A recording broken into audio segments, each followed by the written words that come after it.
Well, hello YouTubers. Welcome back to my channel. Gonna do a little fossil hunting video here on preparation for fossil hunting and the equipment you need to go fossil hunting.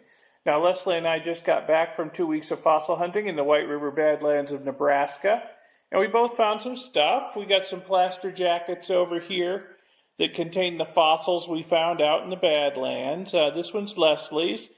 It has a carnivore jaw in it, possibly some sort of 30 million year old primitive dog jaw. This one's mine over here, and there is a 30 million year old tortoise in there in really good condition. It's going to be a beautiful specimen once it's prepped out. And then this one over here is an oreodont skull that I found as well. So we found some good stuff this year.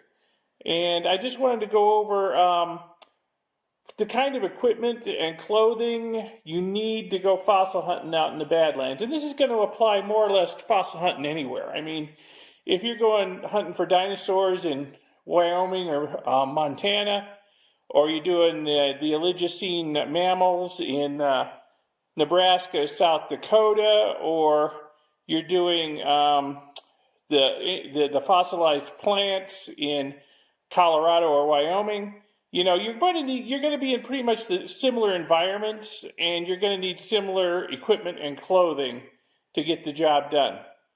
So we're going to start off with clothing. And I think we'll start at the bottom and work our way up, and from the inside and work our way out, okay? First thing you need is a really good pair of boots. They need to be comfortable, good-fitting, well-broken-in boots. Timberlands work for me. You may have your own favorite brand. I mean, they're not terribly expensive, and they're comfortable, and they're fairly rugged. And no matter what kind of boots you get, I would not go for the most expensive boots you can find, because they probably won't last more than 3 seasons in the Badlands, okay? The Badlands destroys everything, and they will destroy your boots, no matter how much you paid for them, so don't overpay for them. Okay, but get a good pair of sturdy, rugged boots that fit well, and also get yourself some comfy socks and some liner socks to wear so you don't get blisters, because you're going to be walking over some really, really rough ground all day, every day when you're out in the Badlands, okay? You will get blisters, even in your comfy boots, so get some liner socks too. I didn't bring those out, but Leslie and I each have several pairs of liner socks and nice comfy socks to wear over those. I also treat the boots with some silicone water guard, because, you know, you're going to get rained on, you're going to get snowed on, you're going to be trudging through mud and standing water, so you don't want to have wet feet. Wet feet is just miserable. So, you know, silicone water guard to keep the boots more or less waterproof. They say they're waterproof coming from the factory. I'll tell you what, that waterproofing doesn't last long. You got to reapply this stuff to it regularly to keep them more or less waterproof. Okay, now for the rest of the clothing, well, the name of the game is layers and tough outerwear. Okay, so tough outerwear and lots of layers, because generally, if you're fossil hunting in the Mountain West, you know, there's only a couple of seasons where you can do it. Maybe spring, maybe part of summer, maybe fall. It's going to be generally cold in the morning and warm in the afternoon. So you're going to have to go out in lots of layers to start with and start peeling them off. But, of course, you can see warm and hot a couple of times a day. When we're out there fossil hunting in the Badlands, it can start out freezing cold in the morning. It can warm up to broiling hot in the afternoon. And then a thunderstorm can come through and dump freezing cold water on you and hail, maybe even snow, and then it'll clear up and it'll get broiling hot again, plus humid now. So layers is the name of the game. So you got to have a lot of layers, because you got to put on and take off as necessary to keep your body temperature right. And the clothes have to be tough. The outer layers have to be tough. For pants, I like these military surplus pants, Army, Marines. You can get these at Army Navy surplus stores. I have a video of my shopping at Surplus City in Albuquerque, And a lot of the military clothing I have that I wear fossil hunting, I have bought at Surplus City. These pants, they're like canvas. They are tough as nails. They have a lot of pockets. You're going to find yourself falling out in the Badlands. You're going to find yourself having to scoot down really steep slopes on rough ground. And, you don't want to just go out there in your Levi's or a pair of short pants. Now, everything out there has thorns. The Badlands is very, very rough. It's going to destroy your clothing. It's going to destroy your skin. It's going to give you road rash. You've got to cover up with something tough. And these military pants are a good start, at least up to the waist, okay? Above the pants, I'll wear a Columbia type shirt, long sleeve, because, once it gets hot and you strip down, you still got to protect yourself from the sun. You got to take sunscreen with you, of course, but just keep the direct sunlight from getting on your long sleeve Columbia type fishing shirt or something, just to keep the sun off of you, but not really swaddle you in so much clothes that you're going to get hot if it's a hot, steamy day, okay?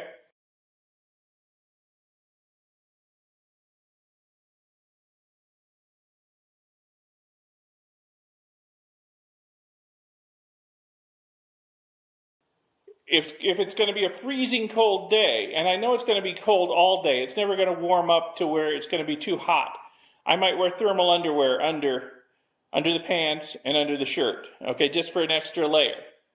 I might do that. A hoodie, just a regular cheap hoodie over the shirt, and that will help keep me warm on the cold mornings or on cold days. And I can put the hood up over my head and protect my ears and whatnot. As an outer jacket layer, I've got another military canvas jacket here. Again, I think I purchased this at Surplus City. Again, tough as nails. Canvas, tough as nails. Got a lot of pockets, which is really nice. And I treat this jacket with the waterproofing too. Doesn't make it super waterproof, but it's enough to just keep me dry in a brief shower, okay? A lot of times you'll be out in the field all day and a brief shower or two will come through, and, if your outer layer isn't kind of waterproof, it will tend to soak you. So I will treat this with the waterproofing just so most water will run off of it. But I also carry a raincoat with me. Now, this raincoat is light enough and thin enough that I can roll this up tight and put it inside the pack I carry. And we'll talk more about the pack in a bit. But it's also oversized. I bought this 3X raincoat just so I can put it on over all of this stuff in case a serious shower comes at me. And I know I'm going to get soaked to the bone. I can put this on over everything else I'm already wearing and keep everything dry. So, yeah, get yourself an oversized raincoat and keep that with you just so you can throw it on real quick and keep everything dry. And then on top of your head, you need a hat, of course, because the sun is brutal out there. And the hat has to have a chin strap. It's not optional. You got to have a chin strap. You will lose your hat a dozen times a day in the wind that blows out there in the Badlands. And if you lose your hat, odds are it's going to fly off and go down into a crevice or a canyon that you can't get into to recover it. So, you got to have the chin strap. In fact, a lot of times we go the extra mile of not only having a chin strap, but we will run the chin strap through the top button of our shirt so that, when a bad gust hits you from behind, it won't blow the hat off and the chin strap off and everything, and you lose the hat. So it'll still be attached to your shirt.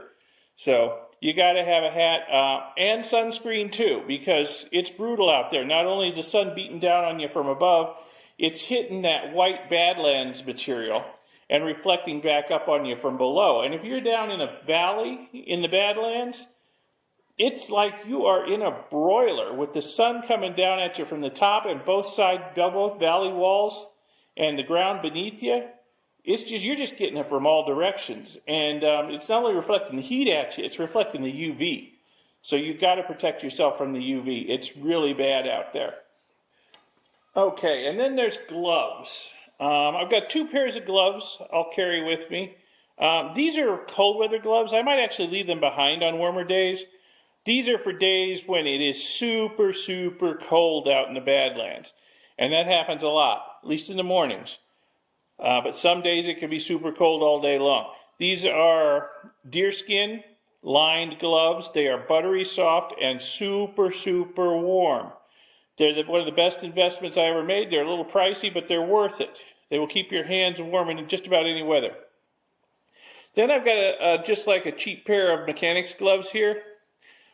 These are what I'm going to wear most of the time when I'm in the Badlands. You got to wear gloves because the surface of the Badlands is very, very rough. And you're going to be scrambling, you're going to be climbing, you're going to be falling from time to time. And you will get road rash on your hands and arms when you fall if they aren't covered with something. Plus, it's generally cold. It's generally, just miserable out in the Badlands. And you do want to show as little skin as possible. So you'll be wearing gloves pretty much all day. And a lot of people, what they'll do is they'll cut the fingertips, at least some of the fingertips off their gloves, so they have a little more dexterity for picking up and manipulating small items. And that's really not a bad idea. I just bought these gloves because I wore out my old gloves because they were just all torn up from being out in the Badlands for a couple seasons. And I just haven't got around to cutting the fingertips off of these yet. I won't cut the fingertips off keep my fingers warm gloves, but off my working gloves I might do that just so I can pick up small fossils and teeth and bits of bone and whatnot. But yeah, you got to wear gloves all the time or your hands will be destroyed after a couple days in the Badlands. Knee pads, another must. Like I say, you're going to fall. You're going to have to scramble on hands and knees from time to time. You're going to be down on your knees digging. And the Badlands, the surface of the Badlands is unforgiving. It will destroy your knees. So you got to have knee pads. This is just a cheap pair of knee pads held on with Velcro. They work great for me, Another item a lot of people will wear is just like a carpenter's nail apron, and I generally wear one. It's a good place. It's got two big pockets on the front of it, and it's a good place to just drop small items as you find them into it, and just keep them organized, Or a lot of times I'll take lunch out into the field, and it'll be like a hand lunch, something I can eat while I'm walking and hunting. And there, I can put wrappers and plastic and whatnot in here just so I don't pollute the field. I can put my trash in one end, and any small fossils I find I can put in the other pocket, just so I can, keep the field clean. And then the last item that you're going to want to take with you is a sturdy walking stick. The surface of the Badlands is treacherous.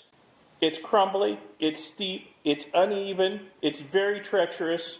Having a third point of contact with the ground helps a lot and prevents falls and makes them a lot less damaging, okay? By having a third point of contact on the ground. A lot of us just use like a shovel handle from the hardware store. You go in, get a nice sturdy shovel handle. This one happens to be metal tipped, which helps. And we'll make a hand grip where you normally hold on to it with duct tape, just to give it a little more grip on there. Although my gloves down here are very grippy. They grip the bare wood nicely, but you can't have enough grip on your stick because you don't want to lose it. Again, like your hat.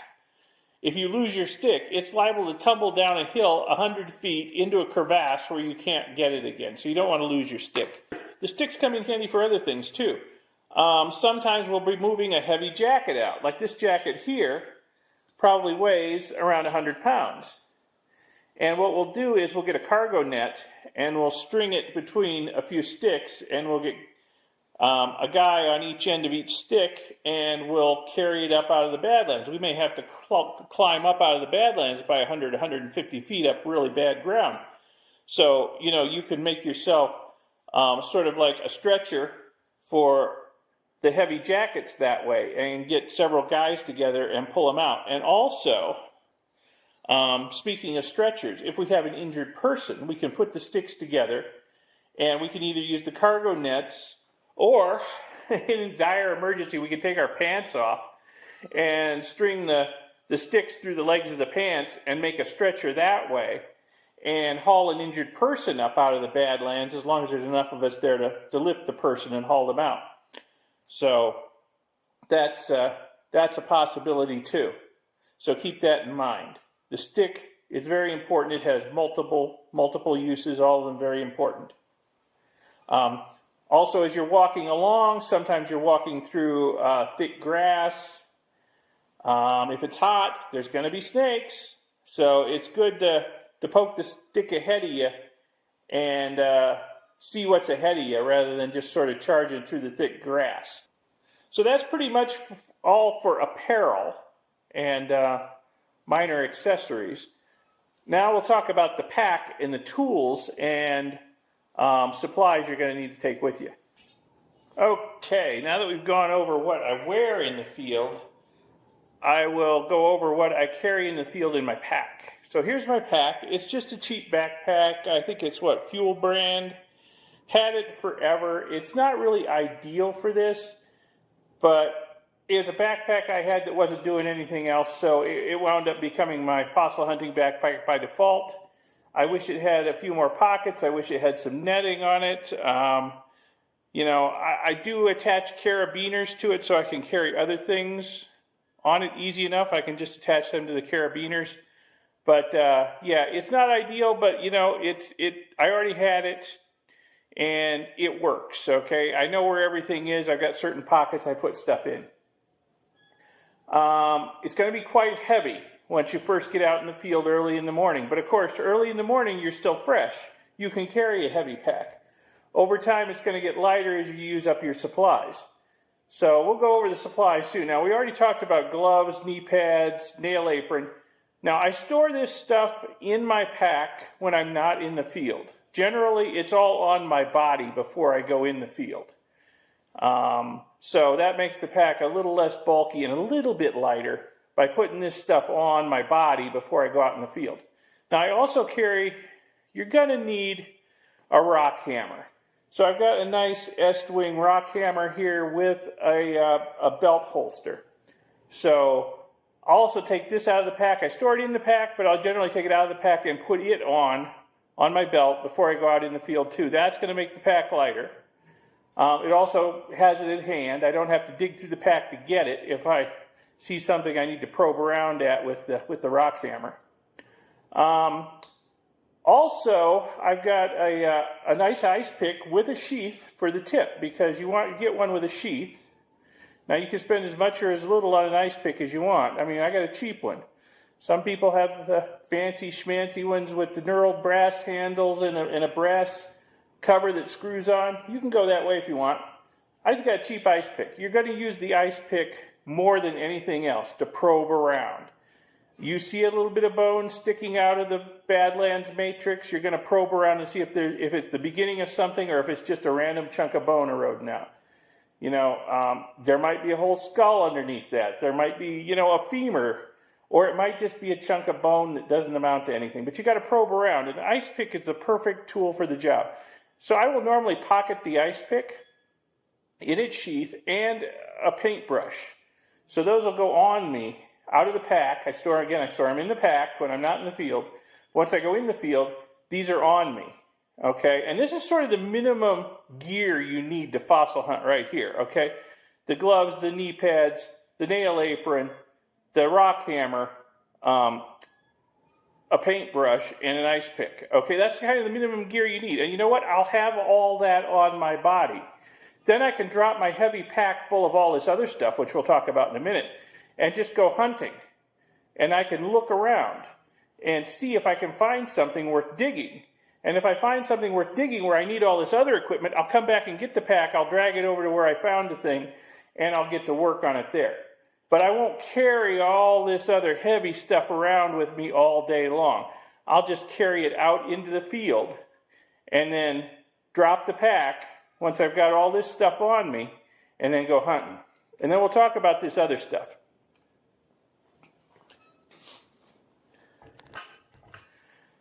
So what we've got here, this other stuff, is what you need to extract fossils from the ground and just survive, and just in general survive in the field all day long away from your trucks and your buddies and whatnot and civilization. So, got some digging stuff here, some variety of chisels.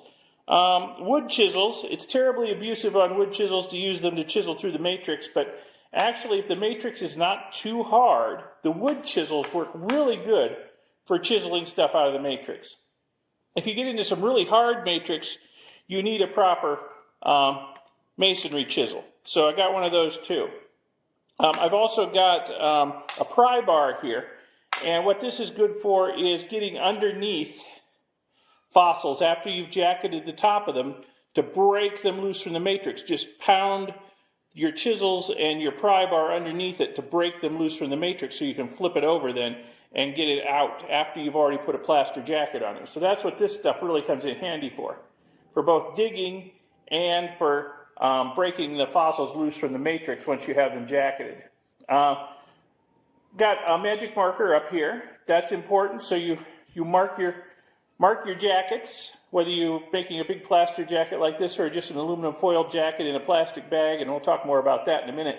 Mark them so you remember what they are, because you may not get around to prepping this stuff for years, maybe even decades, and you'll look at it and go, oh, what the heck was that? Is that an Oregon skull? Is that a tortoise? Is that a saber cat? What is it? You got to mark them so you can look at it and say, oh, okay, yeah, that's my tortoise. That's my Oregon skull. That's Leslie's dog jaw. Okay, so we know what they are. We also put a date on them, generally when they were found, because it may be years before we get around to doing the prep work on these. Maybe when we're too old and feeble to still go out in the Badlands, then we'll start the serious prep work. Okay, you got to have at least one good knife. I've got a DeWalt folding knife here. Inexpensive, works great.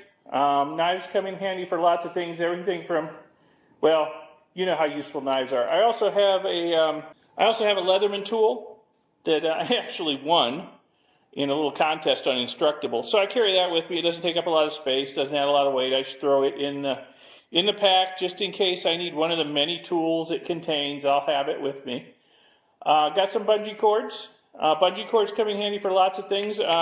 We talked about all the layering you need to do with clothing out in the Badlands, because it can be everywhere from sub-freezing to 120 degrees, and you gotta, in the same day, okay? So you gotta be in layers, and as you strip layers off, you gotta have some way to wrangle those layers so they don't blow away. So I'll take off a coat, and I'll roll it up tight, and I'll wrap a bungee cord around it real tight, and then I will clip it to one of the carabiners on my pack, just so the wind can't blow it away, because the wind is always howling out in the Badlands, it seems like. And, you know, you don't want to have loose clothing laying around that the wind can catch and blow away, so I will bungee it to the pack, you know. So, and bungee cords come in handy for other things. You can bungee all kinds of stuff together just to hold on to it and organize it. Got some small containers, some pill bottles and stuff. They come in handy for small fossils. You can protect them with either some paper towel or some toilet paper so they don't rattle around in there too much. In fact, I was setting this stuff up. I forgot that this one and this one, they both still have small fossils in them. I need to empty out and put with my fossil collection. So I'm glad I emptied my pack out for this video, because I found that I still had some fossils in there I didn't know about. This pill container here has some duct tape rolled around it. That's easier than taking a whole duct tape roll into the field. It's lighter and takes up less space in the pack. And the duct tape comes in handy along with the aluminum foil. Sometimes if you've got a small fossil that's not worth the effort of making a big plaster jacket of, what you can do is you can wrap it in layers of aluminum foil and then cover it with duct tape and put it in a plastic bag and write on the plastic bag what it is with your marker. And that's one way to deal with smaller fossils that don't need the whole plaster jacket mumbo jumbo. The aluminum foil also is necessary when you are making a plaster jacket, because after you expose the fossil, you want to cover it with aluminum foil so you don't get plaster on it. So the aluminum foil is like a parting material between the fossil and the plaster jacket. So you cover it with aluminum foil first, and then you make the plaster and burlap jacket around it. and you don't wind up with plaster stuck to your precious fossil. So you got to carry aluminum foil into the field. It's very useful. Water. Well, you're going to be out in the Badlands all day. You're going to need a fair amount of water. I mean, this is the minimum amount of water I ever take into the Badlands. That's 2.5 liters right there. If it's a hot day, I may sneak a few more of these small bottles into various pockets on my pack and my cargo pants or my jacket or whatever, just so I have them with me, because we generally operate sometimes miles away from our vehicles and any other supplies, and you don't want to have to be, bumming water off your buddies or drinking the nasty water we take out in the field to make the plaster jackets with, because that's nasty, barely potable water. So you got to have some good drinking water with you. Like I say, 2.5 liters is the minimum I ever take with me. Sometimes I'll take more. Now, some people like metal canteens and other metal containers for their water. That's fine. I prefer the plastic containers for a couple reasons. As I drink out of them and the amount of liquid inside diminishes, I can crush them flatter. And that makes more room in the pack. Because usually when you're coming out of the field, you're carrying stuff you found and you need room in the pack. If you've made some aluminum foil and duct tape jackets and you're carrying them in your pack, you need room. And, you can crush these down. If you've got metal canteens, they're not going to crush down any smaller. They're going to take up the same amount of space in your pack they did when they were full. Also, as I drink out of these, I can crush them down and I can slip them into the pockets of either my cargo pants or my jacket, whatever I'm wearing, and I don't have to dig it out of the pack again when I want another drink. It's on me, okay? And I can hike for miles away from the pack and still have water with me. So that's another reason I like these plastic containers, because I can crush them down as I empty them. Got a plastic bag with a big wad of toilet paper in it. Okay, I don't have to explain to you what the toilet paper is for. You're miles from anywhere, nature may call. It comes in handy, but it also has other uses. You can use it to pad small, delicate things before you put them in your storage bottles over here, just so they don't rattle around and break. Fossils are very delicate. They may have survived for 30 million years out there, but you pick it up and put it in a bottle like this and rattle it around all day, it'll be dust, okay? So, the toilet paper comes in handy for padding too. Flashlight, in case you're out in the field after dark, or a headlamp. Either one, or for poking into dark nooks and crannies, which sometimes might have rattlesnakes or scorpions in them. You might want to take a good look before you stick your hand in there, Also, like I say, if you're out in the field after dark, it happens sometimes. Somebody finds something good. We're all out there working on it. Before you know it, the sun's setting, it's getting dark, and, you got a long hike back to the entry point, and flashlights, they'll save your life, Sunscreen. I carry sunscreen with me because if it's a sunny day out in the Badlands, you're going to need to reapply this a couple of times generally. Otherwise, you will get burnt to a crisp. I talked earlier about how the UV light reflects off the ground as well as coming down from above. It's like being on snow. You get burnt to a crisp, you got to reapply your sunscreen every once in a while. Hot hands packets, just in case it's a super cold day out there. You can put these inside your gloves and keep your hands warm. You can put these inside your socks and keep your feet warm. There have been days out in the field where it has been super cold and super wet and super nasty, where I have been walking around with 6 or 8 hot hands on me, and they have kept me going. Otherwise, I would have had to retire from the field just because it was so miserable and cold and wet and nasty. So the hot hands, they help. That's my lunchbox over there. It's just a little cup Tupperware container, just big enough to put like a sandwich and some chips or pretzels. I prefer pretzels, or granola bar, or some jerky or something like that in there. A lot of times I'll carry an apple too. I'll just stick that in one of the pockets in the pack, and I'll eat that. I particularly like to take canned food out there with me, like granola bars or apples or whatever, that I can eat while I'm hunting. You want to maximize your amount of time hunting while you're out in the field, because it's so hard to get in and so hard to get out, and there's only so many hours in the day, so I can walk and eat an apple. and hunt. I can walk and eat a granola bar and hunt, you know. Now I may sit down for a little while, maybe with my wife. We'll meet somewhere and sit down for a few minutes, talk, you know, eat the chips and the whatnot. But then, you know, we'll go off and we'll hunt while we're eating the granola bars or the apples or whatever.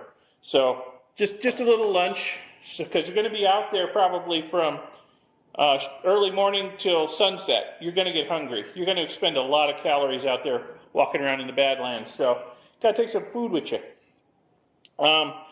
Plastic bags. Plastic bags come in handy for, you know, Ziploc bags come in handy for putting small things in. You know, wrap them in either the toilet paper first, or wrap them in multiple layers of aluminum and put some duct tape around them, and then put them in a plastic bag. Label the plastic bag what it is, you know.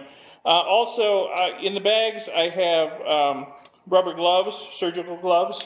Those come in handy when you are mixing up the plaster for the plaster jackets, because you really don't want to get that on your hands. It's very harsh on the hands, and yeah, so we all carry gloves with us of some sort just for use with mixing up the plaster. They have to be waterproof, generally disposable. Surgical gloves are good, like dishwashing gloves that come up to your up here are good for that. You'll get even less mess on you if you use those kind of gloves. A lot of us do. And there's a few things here. There's a few things that aren't here that go with me too. We all carry walkie-talkies with us into the field so we can communicate with each other, let each other know where we are, call for help if we have a problem. The leader of the expedition can give us orders on where the limits of our travels are for today, what's inbounds, what's out of bounds. He can tell us that it's time to leave, whatever, that kind of thing. Tell us the bad weather's coming in, we need to gather back at the rally point or whatever. So we all have walkie-talkies. We also all carry very loud whistles, which I don't have with me right now. Just in case, you know, we fall down a crevasse or in a hole or get lost or whatever, and we can just blow on that whistle and you can hear it for a long ways off. So it's just a safety device, just so that, you know, we don't lose anybody out there, because the Badlands are huge and it's really easy. You can get 30 feet away from somebody and they can't see you. You know, you gotta find a way to make your presence known if you're in trouble. So we've got the whistles and the walkie-talkies. We also all carry a bottle of Boot Var glue, which I don't have with me because we leave that with the expedition leader when we're done. So I'll show you a picture of the Boot Var glue though.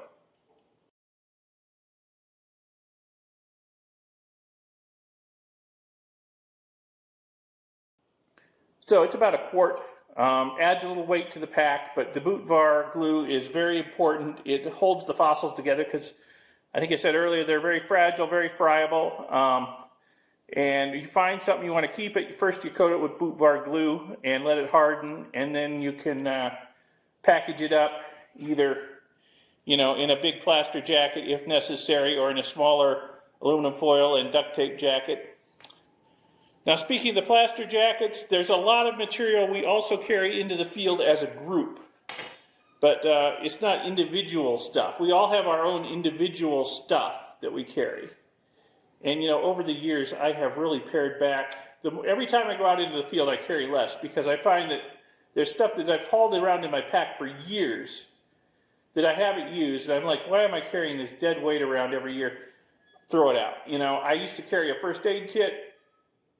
I just leave that in the truck now, just because I haven't used it in years. You know, okay, yeah, maybe a minor cut or scrape or something. You know, if it's bleeding and won't quit, I'll just wrap it with some toilet paper, put some duct tape on it, make a field bandage, and move on with life. You know, get the first aid kit out. If it's something that we need the first aid kit for, we're probably going to have to leave the field anyway. So leave it in the truck. But we have other stuff that we carry out as a group. We carry out all the material for making the plaster jackets as a group, and we leave it in one central location. There's green bags full of plaster and burlap, and bottles full of water. And again, it's the barely potable, skunky water. We don't bother using our good drinking water for making plaster jackets unless it's absolutely necessary. But we'll save old bottles and we'll fill them with the skunky water that we can get out there. and we'll use that for making the plaster jackets. So we'll take all that material. Also the cargo nets. We have cargo nets with us. All that we'll carry out as a group. We'll parcel it out amongst everybody because it's usually a long walk out into the Badlands from wherever we're entering. You can't really drive out there, and there are limited entry points. And usually it's a very long walk out there, and we'll parcel the stuff out. Everybody will carry a couple of green bags. Everybody will carry a couple of bottles of the water for the plaster. Somebody will carry maybe 2 people will carry the box that has the cargo nets and other stuff in it. We carry, sometimes if we make it a very large jacket, we may need to reinforce it with wood. So we'll have a bundle of wood stakes with us. So all that has to go out in the field. We'll carry that all out as a group. We'll parcel out amongst everybody, carry it out there. Once we get to a central location in the Badlands, we'll drop all that stuff off. And if somebody finds something and they need to make a plaster jacket, or they need the cargo net, they can go to that central location and get it. But we're not going to carry it all over the back of Beyond. It's just too much trouble. And like I said, I tend to just drop my pack too, and just carry sort of the minimum amount of equipment around as I hunt. And then when I find something, I come back and get the pack so that I have all of this other stuff. You know, and by the end of the day, I've generally drunk all my water, ate my lunch. The pack's a lot lighter after that, and you know, you're really dragging by the end of the day. It's much easier to get out of the Badlands with all that weight gone, you know. So anyway, that's kind of how I do the fossil hunting, and I think it's probably going to be similar for most people, no matter what you're doing. So if you want to get into fossil hunting, you know, this is the kind of equipment you need, and we talked about the kind of apparel you're going to need. It's got to be tough. It's got to be tough because the Badlands are murder on everything. So anyway, I hope you found this video a little bit informative, educational, inspirational, killed some time, made you want to get out and do some fossil hunting, whatever. Give the video a thumbs up, give it a like, and subscribe to see my future videos. There will be more. There's going to be a lot of fossil hunting videos coming out because we spent 2 weeks out in the Badlands. And subscribe to see my future videos, and check out my second channel, ElectroGeek64. Good stuff going on there. And I will see you in the next video. Thanks a lot. Bye.